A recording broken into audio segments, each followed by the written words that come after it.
When you agree to a mehr, nowadays the fashion is they don't discuss the mehr until the day of the nikah or the minute of the nikah. Before then, when the mehr comes up, they say, oh, it's family, it's okay, we'll work it out, it's okay. And then the time comes, and then the girl's side says 50,000. And you're like, poor guy was eating biryani and gets stuck in his, like, 50,000? And then his uncle whispers in his ear, it's okay, nobody pays it. If you have no intentions of paying mehr, your nikah is invalid.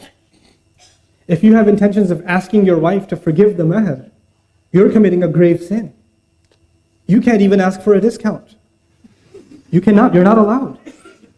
You can't give it when, you decide. She decides when it's given. That's her right. That's what validates the marriage. Don't agree to a mehr you can't afford. Don't agree to a mehr you have no intention of paying. Don't agree to a mehr that you intend to get forgiven. Oh, if you loved me, you would have forgiven it. Why does money have to prove that I love you? Because it's mehr. And because you can't use that kind of language. فَإِن طِبْنَ لَكُمْ عَنْ نَفْسٍ مِّنْهُ شَيْئًا. If they, out of their own free will, out of the goodness of their own heart, decide to give you some of it, like you gave the 1,000 for the month to her of the mehr, and she says, here's £2, get yourself an ice cream. That's up to her. She wants to do that, she can do that, but you cannot. That's not your money. That is not your money. These things, why am I highlighting these random things?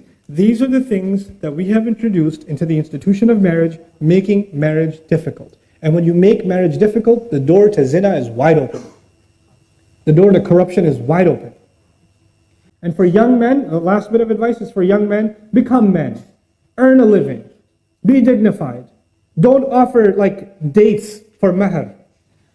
The Sahaba used to give, what other thing are you a Sahabi? Other than the Kit Kat you want to give for mehr. No. Be dignified. Earn a decent living for yourself. Don't say, I like her, I don't have a job, but I don't know, her family's only interested in dunya. Yeah, that's why we have mehr. Only interested in dunya. You're supposed to be concerned about dunya too. وَلَا تَنْسَ نَصِيبَكَ مِنَ الدُّنْيَا. It's in the Quran. Don't forget the portion you are owed in this life.